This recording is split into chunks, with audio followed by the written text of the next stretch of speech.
Hi all, ಸಂಗೀತ colourful YouTube ಚಾನಲ್ಗೆ ಎಲ್ರಿಗೂ ಸ್ವಾಗತ. ನಾನಿವತ್ತು ಪಕ್ಕಾ ಹೋಟೆಲ್ ಸ್ಟೈಲ್ ಆಗಿರುವಂಥ ವೆಜಿಟೇಬಲ್ ಬಿರಿಯಾನಿನ ಡಿಫ್ರೆಂಟ್ ಸ್ಟೈಲಲ್ಲಿ ಯಾವ ರೀತಿ ಮಾಡೋದು ಅಂತ ತೋರಿಸ್ಕೊಡ್ತಾ ಇದ್ದೀನಿ.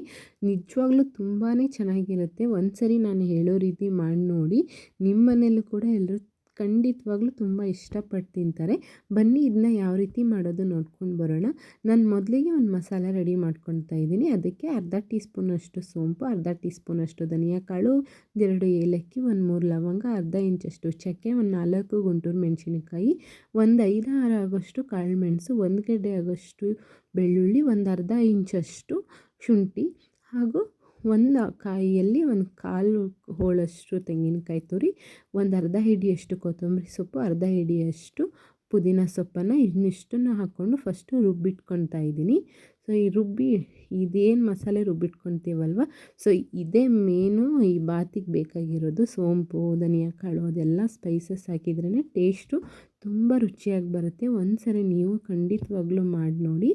ಸೊ ಇದಾದಮೇಲೆ ರುಬ್ಬಿಟ್ಕೊಂಡ್ಮೇಲೆ ಅಕ್ಕಿನ ನೋಡಿ, ಈ ಪಾವಲ್ಲಿ ಮಾಮೂಲಿ ಮನೇಲಿ ಅಕ್ಕಿನ ಯೂಸ್ ಮಾಡ್ತೇವಲ್ಲ ಅದರಿಂದ ಒಂದು ಪಾವು ಬಸುಮತಿ ಅಕ್ಕಿನ ತೊಗೊತಾ ಇದ್ದೀನಿ. ಇದನ್ನ ಚೆನ್ನಾಗಿ ತೊಳೆದ್ಬಿಟ್ಟು ಸೊ ನಾನು ತರಕಾರಿ ಹೆಚ್ಚುಗಳವರೆಗೂ ಸ್ವಲ್ಪ ನೆನೆಯಕ್ಕೆ ಬಿಡ್ತಾಯಿದ್ದೀನಿ. 1/4 ಗಂಟೆ 20 ಮಿನಿಟ್ಸ್ ಅಷ್ಟು ನೆನೆಯಕ್ಕೆ ಬಿಡ್ತಾಯಿದ್ದೀನಿ. ಸೊ ಇದನ್ನ 2 ಲೋಟ ಅಷ್ಟೇ ತೊಗೊತಾ ಇರೋದು, ಜಾಸ್ತಿ ಏನು ತೊಗೊತಾ ಇಲ್ಲ.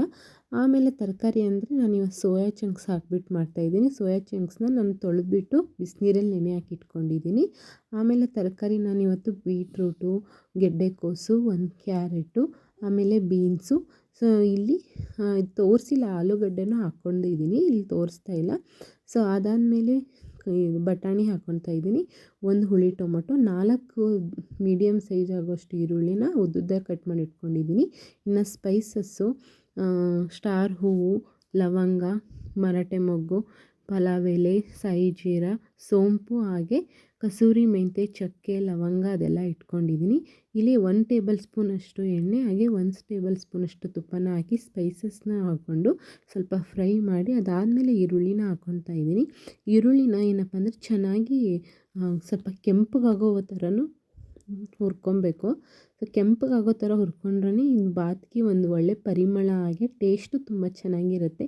ಈ ಪಲಾವು ಬಿರಿಯಾನಿಗೆಲ್ಲ ಈರುಳ್ಳಿನ ಸ್ವಲ್ಪ ಕೆಂಪಗಾಗೋವರೆಗೂ ಹುರ್ಕೊಂಡ್ರೆ ತುಂಬ ಟೇಸ್ಟಿಯಾಗಿ, ಹಾಗೆ ಹೋಟೆಲ್ ಥರ ಬರಬೇಕು ಅಂದರೆ ಕೆಂಪಗಾಗೋವರೆಗೂ ಹುರ್ಕೊಳ್ಳೇಬೇಕು. ಅದಾದಮೇಲೆ ನಾನು ಬಟಾಣಿನ ಇವಾಗಲೇ ಆ್ಯಡ್ ಮಾಡ್ಕೊತಾ ಇದ್ದೀನಿ. ಏಕಪ್ಪ ಅಂದರೆ ಬಟಾಣಿಯಲ್ಲಿ ಸ್ವಲ್ಪ ಜಾಸ್ತಿ ಹಸಿ ಅಂಶ ಇರೋದ್ರಿಂದ ಸೊ ಇವಾಗಲೇ ಎಣ್ಣೆಲಿ ಹಾಕಿ ಸ್ವಲ್ಪ ಚೆನ್ನಾಗಿ ಹುರ್ಕೊಂಡ್ರೆ ಅದು ಪಲಾವ್ಗೆ ಒಂದು ಪರಿಮಳ ಬರುತ್ತೆ. ಸೊ ಹಂಗಾಗಿ ಅದಾದಮೇಲೆ ಎಲ್ಲ ತರಕಾರಿನೂ ಆ್ಯಡ್ ಮಾಡಿಕೊಂಡು ಈ ಎಣ್ಣೆಯಲ್ಲಿ ಈರುಳ್ಳಿ ಆಮೇಲೆ ಎಣ್ಣೆಯಲ್ಲೇ ಸ್ವಲ್ಪ ಚೆನ್ನಾಗಿ ಫ್ರೈ ಮಾಡ್ಕೊತೀನಿ.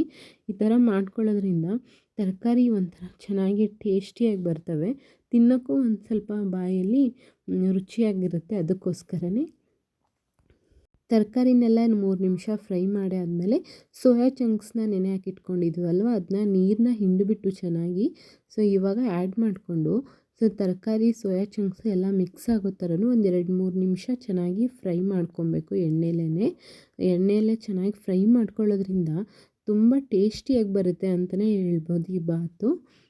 ನೋಡಿ ನಾನು 2-3 ನಿಮಿಷ ಕೈ ಬಿಡದೆ ಚೆನ್ನಾಗಿಯೇ ಹುರ್ಕೊತೀನಿ. ಅದಾದಮೇಲೆ ನಾನು ಮಸಾಲೆನ ರುಬ್ಬಿಟ್ಕೊಂಡಿದ್ವಲ್ವ ಸೊ ಅದನ್ನ ಸೇರಿಸ್ಕೊತಾ ಇದ್ದೀನಿ. ಮಸಾಲೆನೂ ಅಷ್ಟೇ, ಮಸಾಲೆನ ಹಾಕಿದ ತಕ್ಷಣವೇ ನಾನು ಅಕ್ಕಿ ಹಾಕ್ಕೊಳ್ಳೋದಿಲ್ಲ. ಆ ಮಸಾಲೆಯಲ್ಲಿರೋ ಸ್ವಲ್ಪ ಹಸಿ ವಾಸನೆ ಹೋಗೋವರೆಗೂ 2-3 ನಿಮಿಷಗಳ ಕಾಲ ಚೆನ್ನಾಗಿಯೇ ಹುರ್ಕೊತೀನಿ. ಅದೆಲ್ಲ ತರಕಾರಿಗಳಿಗೆಲ್ಲ ಹೋಗಬೇಕು.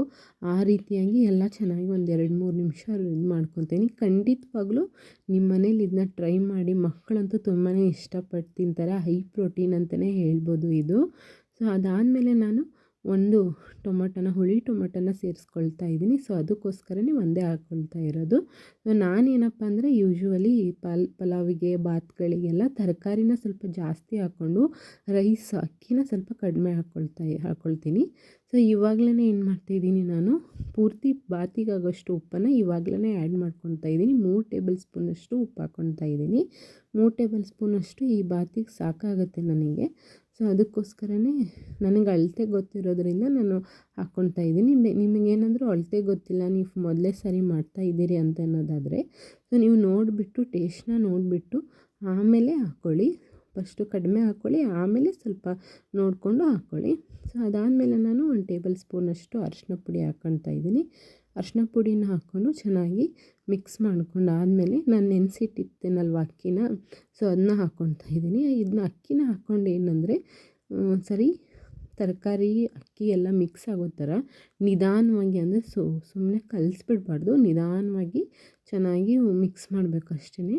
ಮಿಕ್ಸ್ ಮಾಡಿ ನಾನಿಲ್ಲಿ 2 ಲೋಟ ಅಕ್ಕಿಗೆ ನೋಡಿ ಈ ಗ್ಲಾಸಷ್ಟು ಆ ಪಾವು ಮತ್ತು ಇದು ಸೇಮ್ ಬರುತ್ತೆ, ಅದಕ್ಕೋಸ್ಕರನೇ ಈ ಗ್ಲಾಸಷ್ಟು 3 ಗ್ಲಾಸಷ್ಟು ನೀರು ಹಾಕ್ಕೊಳ್ತಾ ಇದ್ದೀನಿ ಅಷ್ಟೇ. ಸಾಕಾಗುತ್ತೆ. ನಿಮಗೆ ಉದುರಾಗಿ ಆಮೇಲೆ ಟೇಸ್ಟಿಯಾಗಿ ತಳನೂ ಕಟ್ಕೊಳ್ದೇ ಇರೋ ಥರ ಅಕ್ಕಿನೂ ಬೇಯಬೇಕು, ಆಮೇಲೆ ತರಕಾರಿನೂ ಬೇಯಬೇಕು ಅಂದರೆ 3 ಲೋಟ ನೀರು ಖಂಡಿತವಾಗ್ಲೂ ಸಾಕಾಗುತ್ತೆ. ಜಾಸ್ತಿ ಹಾಕಕ್ಕೆ ಹೋಗ್ಬಿಡಿ, ಯಾಕಂದ್ರೆ ನಾವು ಮಸಾಲೆನೂ ಹಾಕಿರ್ತೀವಲ್ಲ, ಸೊ ಅದಕ್ಕೋಸ್ಕರನೇ.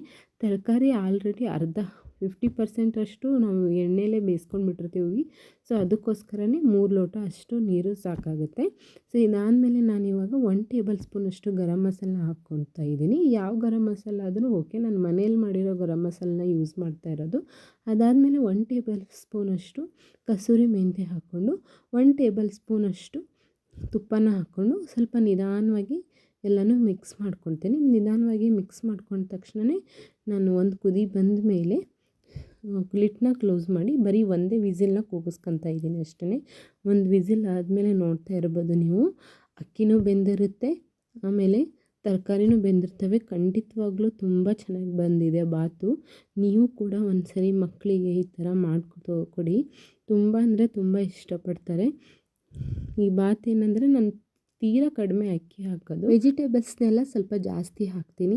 ಸೊ ನೋಡಿದ್ರಲ್ವ ಇವತ್ತಿನ ಬಾತು ತುಂಬ ಅಂದರೆ ತುಂಬ ಚೆನ್ನಾಗಿ ಬಂದಿತ್ತು. ನಮ್ಮನೇಲಂತೂ ತುಂಬ ಎಲ್ಲರೂ ಇಷ್ಟಪಟ್ಟು ತಿಂದರು. ಸೊ ನಿಮಗೆ ಯಾರಿಗೆಲ್ಲ ಈ ವಿಡಿಯೋ ಇಷ್ಟ ಆಗಿದೆ, ಬಾತ್ ಇಷ್ಟ ಆಗಿದೆ, ಖಂಡಿತವಾಗ್ಲೂ ಒಂದ್ಸರಿ ಟ್ರೈ ಮಾಡಿ, ಕಮೆಂಟ್ ಮಾಡಿ, ಸೊ ಶೇರ್ ಮಾಡಿ. Thank you for watching. So ಸುಮಾರು ಜನ ನನ್ನ ವಿಡಿಯೋನ ಸಬ್ಸ್ಕ್ರೈಬ್ ಮಾಡ್ಕೊಂಡೇ ನೋಡ್ತಾ ಇದ್ದೀರಾ, ದಯವಿಟ್ಟು ಸಬ್ಸ್ಕ್ರೈಬ್ ಮಾಡ್ಕೊಂಡು ನೋಡಿ. ಸೊ ನಿಮಗೋಸ್ಕರ ನಾನು ಈ ಥರದ್ದೇ ಒಳ್ಳೊಳ್ಳೆ ರೆಸಿಪಿಗಳನ್ನ ತೋರಿಸ್ತೀನಿ. ಹಾಗೆ ಈಸಿ, ಸಿಂಪಲ್, ಟೇಸ್ಟಿಯಾದ ರೆಸಿಪಿಗಳನ್ನ ನಾನು ನಿಮಗೋಸ್ಕರ ಮಾಡಿ ತೋರಿಸ್ತೀನಿ. Thank you for watching.